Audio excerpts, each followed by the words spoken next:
সন্দেশখালীর ঘটনাটা কি আদৌ মানেন? মানে সন্দেশখালী ঘটনা ভোটের উপর কোনো রকম প্রভাব ফেলবে বলে মনে হয়? দেখুন, আমি মনে করি সব কিছুকে আড়াল করা যায় না।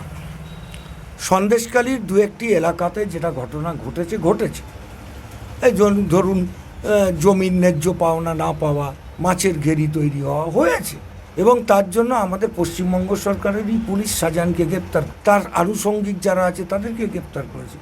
আমরা প্রতিবাদ করিনি, এবং সেখানে ইডি সিবিআইয়ের সাথে যেটা হয়েছে সেটাও নিশ্চয়ই ঠিক হয়নি, এটা বাস্তব। আমাদের তো অনেকের বাড়ি সিবিআই সবাই এসেছে, আমাদের যা জানতে চেয়েছে আমরা জানিয়েছি। তারা যদি মনে করে থাকে আমরা অন্যায় বা আমাদের কোনো ত্রুটি আছে, নিশ্চয়ই তারা বিচার করবে, বিচারের মাধ্যমে যেটা হবে সেটাই হবে। অতএব বিচার ব্যবস্থা আছে, বিচার ব্যবস্থার মাধ্যমে সন্দেশখালীর ঘটনায় যারা যুক্ত আছে তাদের বিচার ব্যবস্থা যা সাজা দেবে তারা সেটা সাজা পাবে।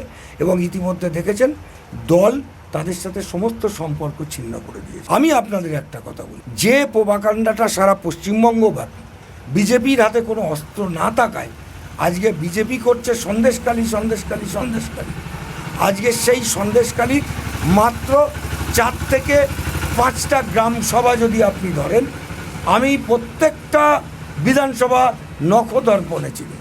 সুকুমার মাহাতোর সাথে আমার দুবেলা কথা হয়, সে একজন স্কুল টিচার। তো আমি এটুকু বলতে পারি, 2-3টে জায়গা ছাড়া গোটা সন্দেশখালীতে এমন কিছু হয়নি যে সেখান থেকে তৃণমূল উঠে গেছে। সিএ আইন তো পাশ হয়েছে, তো এই সিএ আইন নিয়ে কি বলবে? এটাও মোদি এবং নরেন্দ্র মোদি, অমিত শাহ বা বিজেপি, এটা ভোটের আগে মানুষকে একটা ধাপ্পা, বিশেষত মতুয়া সম্প্রদায়ের মানুষ। আপনি বলুন তো, নরেন্দ্র মোদিকে যদি বলা হয় যে মাননীয় প্রধানমন্ত্রী সাহেব, আপনি আপনার পিতা মাতাদের বার্থ সার্টিফিকেট দেখাতে পারবেন? আমাকে যদি বলেন আমি আমারটা দেখাতে পারবো, আমি স্কুলে পড়েছি। আপনি যদি আমাকে বলেন আমি আমার বাবা মার বার্থ সার্টিফিকেট দেখাতে পারবো না।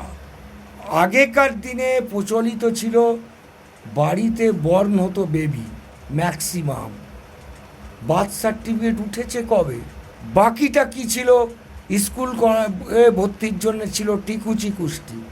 উনি জানেন কি না আমি জানি না, ওনারা জানেন কি না জানি না।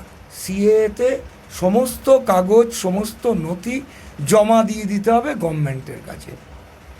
গভর্নমেন্ট বলছে তারপর ইন্টারভিউ হবে, ইন্টারভিউতে কেউ পাশ করলে সে হবে ভারতের নাগরিক। এটা কোনো কথা হলো? তাহলে ভোটার কার্ড, আধার কার্ড এগুলো কেন চালু রেখেছেন? আপনাকে মানুষ ভারতবর্ষের প্রধানমন্ত্রী করেছে, আপনি এবারও বলছেন 400 পার করে আপনি আবার প্রধানমন্ত্রী হবেন। তাহলে কারা ভোট দেবে? তারা তাহলে ভারতের নাগরিক না। আপনি ভারতের মানুষের নাগরিকত্বকে ছোট করছেন বলে আমি মনে করি। আপনি সংস্কৃতিবান মানুষ এবং দীর্ঘদিন টাকির চেয়ারম্যান, পৌর সংস্কৃতি মঞ্চ, সেখানে হলের পক্ষ থেকে পর্যাপ্ত পরিমাণে লাইট সাউন্ডের ব্যবস্থা নেই, সংস্কৃতিবান মানুষেরাই অভিযোগ জানিয়েছেন।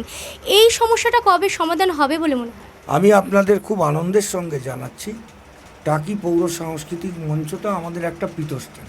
এবং আপনারা যেটা বললেন, আমি এখনও রীতিমতো আমার একটা নাটকের দল আছে। আমি সারা পশ্চিমবাংলায় নাটক করি এবং রীতিমতো অভিনয় করি। এবছরে আমার নতুন নাটক গুলশন, এবং সেটা মোদি সরকারের বিরুদ্ধে, হিন্দু মুসলিম সম্প্রীতির বাতাবরণের একটা নাটক। টাকি পৌর সাংস্কৃতিক মঞ্চে যে ধরনের টাকার প্রয়োজন, মূলত আরও আমরা ক্ষতিগ্রস্ত হয়েছি আমফানের সময়। আমফান আয়লায় আমাদের টাকি পৌর সাংস্কৃতিক মঞ্চ বেশ খানিকটা নষ্ট হয়েছে। আমরা এটা নিয়ে বিভিন্ন জায়গায় আবেদন নিবেদন করেছিলাম। আমাদের মাননীয় মুখ্যমন্ত্রী টাকিতে 2 দিন ছিলেন এবং আমি 2 দিনই ওনার সঙ্গে ছিলাম। ওনাকে বলবার পর ডিএম সাহেবকে উনি অর্ডার দিয়েছেন। 50 লক্ষ টাকা প্রথম পর্যায়ে স্যাংশন হয়েছে, পিডব্লিউডি ডিপার্টমেন্ট দায়িত্ব পেয়েছে। আমি আশাবাদী আমাদের এমসিসি অর্থাৎ নির্বাচনী বিধি উঠে গেলেই কাজ শুরু হয়ে যাবে, দ্রুত এই কাজটা সম্পন্ন হবে।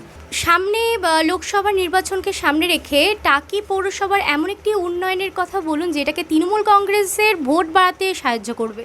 আমি আপনাদের বলি, দীর্ঘদিন ধরে টাকার একটা সমস্যা ছিল। টাকি পৌরসভায় কিছু ড্রেনেজ এবং কিছু আপনার মেন রোড, রাস্তা, যেগুলো অনেকটা টাকার প্রয়োজন ছিল, আমি মাননীয় মুখ্যমন্ত্রীর সাহায্যে, ফিরহাদ হাকিমের সাহায্যে আমরা টাকি পৌর কর্তৃপক্ষ 4 কোটি টাকা আমরা সেখান থেকে স্যাংশন পেয়েছি। সেটা আমাদের রিটেন্ডার কমপ্লিট, আমাদের ওয়ার্ক অর্ডার কমপ্লিট, এবং সেটা এমসিসির মধ্যে পড়বে না, যেহেতু আমরা অনেক আগে করে দিয়েছি। সেটা আমাদের ফিনান্সিয়াল অ্যাপ্রুভালও আমরা পেয়ে গেছি। আমাদের মেন অনেকগুলো বড় রাস্তা মানুষের কাছে, যেগুলো টাকিতে কখনো ছিল না, যেমন এই যেখানে দাঁড়িয়ে আপনারা আমার বিবৃতি নিচ্ছেন, এই রাস্তাটা টোটালি এখান থেকে দুটো খুব গুরুত্বপূর্ণ জায়গা আছে। একটা মানসিংহ রোড, ঐতিহাসিক জায়গা, একটা ইকো পার্ক, একটা স্বর্ণময়ী শ্মশানঘাট, আবার একটা মুসলিম ভাইদের জন্য গোরস্থান। এই রাস্তাটা টোটাল পাটেক্সের তৈরি হচ্ছে, যেটা টাকি মিউনিসিপ্যালিটিতে ছিল না।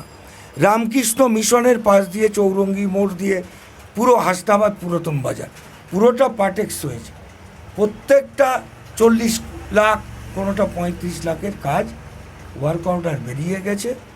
আমি আশাবাদী সপ্তাহখানেকের মধ্যে তার বোর্ড লেগে যাবে এবং কাজ শুরু করতে আমরা ডিএমের পারমিশন নিয়েছি, যেহেতু আমাদের ওয়ার্ক অর্ডার অনেক আগের, টেন্ডার অনেক আগের, ওটা নির্বাচনী বিধির মধ্যে পড়বে না, এই কাজগুলো হয়ে যাবে। পাশাপাশি আমরা আমাদের যে মিনি সুন্দরবন আছে, দেখুন টাকি খুব খানিকটা গরিব এলাকা, এখানে ট্যাক্সেশন নেই, এখানে 16টা স্লাম এরিয়া আছে, 16টা ওয়ার্ডের মধ্যে 16টা স্লাম, যেখানে মিউনিসিপ্যালিটি ট্যাক্স পায় না ধরে নেওয়া যায়।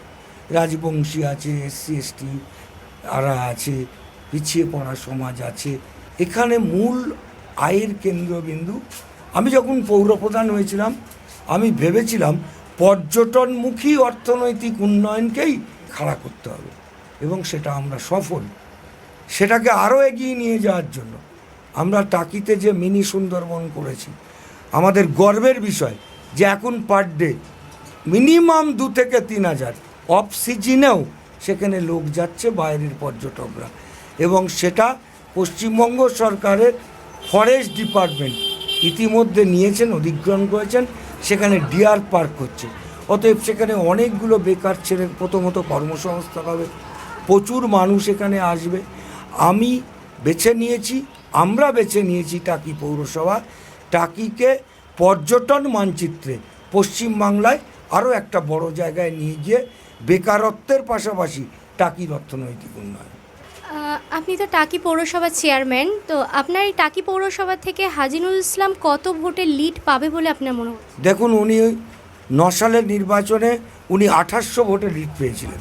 আমি এবারে আশাবাদী সেটা আরও ডবল হয়ে যাবে, কারণ হাজিনুল ইসলাম 9 সালে পরীক্ষিত ছিলেন না, বামফ্রন্টের আমলে উনি MP হয়েছিলেন। আমাদের পৌর বোর্ড ছিল না, এখন আমাদের পৌর বোর্ড 16টার মধ্যে 14টা ওয়ার্ড আমাদের, এবং আমরা ইতিমধ্যে সমস্ত কাউন্সিলরদেরকে বলেছি, দলমত নির্বিশেষে, সেখানে বিজেপিও আছে, সবাই আছে।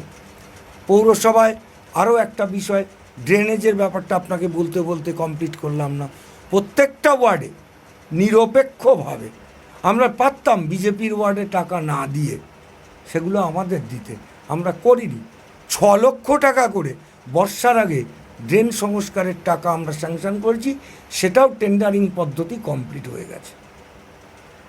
অতএব আমি আশাবাদী হাজি নুরুল ইসলাম অনেক ভালোভাবে এখান থেকে টাকি থেকে জিতবে।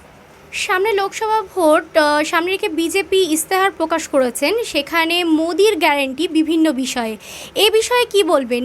এগুলো কি বাস্তবে রূপান্তরিত হবে বলে আপনার মনে হয়? আমি একটা কথা দিয়ে শুরু করব। আপনারা বিভিন্ন চ্যানেলে আছেন, আপনারা একটু সম্মানীয় মাননীয় প্রধানমন্ত্রীর একটা বক্তব্যের কথা কি নোট করেছেন? উনি প্রত্যেকটি জায়গায় বলছেন 10 সাল হাম টেলার দেখায়া, अभी 24 সাল হাম কাম করতে দেখাতা হয়। তাহলে 10 সাল উনি কিছু করবার সময় পাননি, 24 সালে উনি করবেন। 2 কোটি বেকারের চাকরি প্রতিশ্রুতি দিয়েছিলেন, হয়নি। বিদেশ থেকে কালো টাকা ফিরিয়ে এনে 15 লক্ষ করে টাকা প্রতিটা মানুষের অ্যাকাউন্টে পৌঁছবেন, হয়নি। পাশাপাশি উনি কি করেছেন, নোটবন্দির নাম করে প্রচুর মানুষকে মেরেছেন, প্রচুর মানুষকে হেনস্থা করেছেন। এটা আমার কথা না, তৃণমূল দলের কথা না, দেশের অর্থনৈতিক সমীক্ষা বলছে যদি নোটবন্দিই হলো, 98% নোটবন্দি হয়েছে, তাহলে কালো টাকাটা কোথায় গেল? তাহলে কালো টাকা সাদা করবার জন্যেই কি মোদিজি এটাকে নোটবন্দির খেলা খেললেন? আমি একটা জিনিস বিশ্বাস করি, এখানে উনি বলেছিলেন ঘর দেবেন প্রত্যেক মানুষের মাথায়, 22 সালের মধ্যে উনি ঘর করে দেবেন। আমার কাছেও আপনাদের সেই চিঠি আছে কেন্দ্রীয় সরকারের, আবাস যোজনা। আজকে পশ্চিমবঙ্গের আবাস যোজনার 11 লক্ষ মানুষের টাকা আটকে দিয়েছে। আমাদের গভর্নমেন্ট, মমতা বন্দ্যোপাধ্যায় প্রতিশ্রুতি দিয়েছেন বলে আজকে যারা ভিত করে খোলা আকাশের নিচে আছে তাদের আমরা টাকা দিতে পারছি। আমি অ্যাজ এ পৌরপ্রধান বলছি, আমার পৌর এলাকায় 700 মানুষ খোলা আকাশের নিচে আছে, মানুষ প্রত্যক্ষদর্শী। আজকে আপনি বলুন না, সাধারণ মানুষ, মধ্যবিত্ত মানুষ, তাদের নির্ভর করে কিসের উপর? ধরুন রিটায়ার করেছে, টাকাটা যা সামান্য তার গচ্ছিত ব্যাংকে রাখে, সেই ব্যাংক থেকে ইন্টারেস্ট পায়। আজকে তলানিতে গিয়ে থেকেছে ভারতবর্ষের ব্যাংকের ইন্টারেস্ট। মানুষ ব্যাংক থেকে মুখ ফেরাচ্ছে। ব্যাংকগুলোকে উনি বিক্রি করছেন, কয়লা খনি বিক্রি করছেন, রেল বিক্রি করছেন, বড় বড় রাষ্ট্রায়ত্ত সংখ্যা বিক্রি করছেন। ওনার কাছে মানুষ কী গ্যারান্টি পাবে? উনি একটা প্রমাণ দেখান, ওনার গ্যারান্টি একটা উনি বাস্তবে রূপায়িত করেছেন। রাজনীতির পাশাপাশি আমরা জানি আপনি সংস্কৃতি আঙিনেরও ব্যক্তি, অবশ্য নাট্য ব্যক্তিত্ব। আমরা আপনাকে অনেক নাটকে দেখেছি, আমরা আবার কবে আপনাকে মঞ্চে দেখতে পাবো? আপনারা আমাকে জুলাই মাসেই আমাকে আবার মঞ্চে দেখতে পাবেন। অসংখ্য ধন্যবাদ দাদা, এত ব্যস্ততার মধ্যেও আমাদেরকে সময় দেওয়ার জন্য। আমরা শুনে নিলাম তার কাছ থেকে ভোট নিয়ে, এমনকি টাকি পৌরসভাতে বিভিন্ন রকম উন্নয়ন হচ্ছে, আগামী দিনেও হবে, এবং খুব তাড়াতাড়ি আমরা দাদাকে আবার জুলাই মাসের নাটকের মঞ্চে দেখতে পাবো। এমন অনেক খবরের জন্য চোখ রাখবেন। ক্যামেরাম্যান জগন্নাথ সাথে আমি আফরা, খবর এখন বাংলা।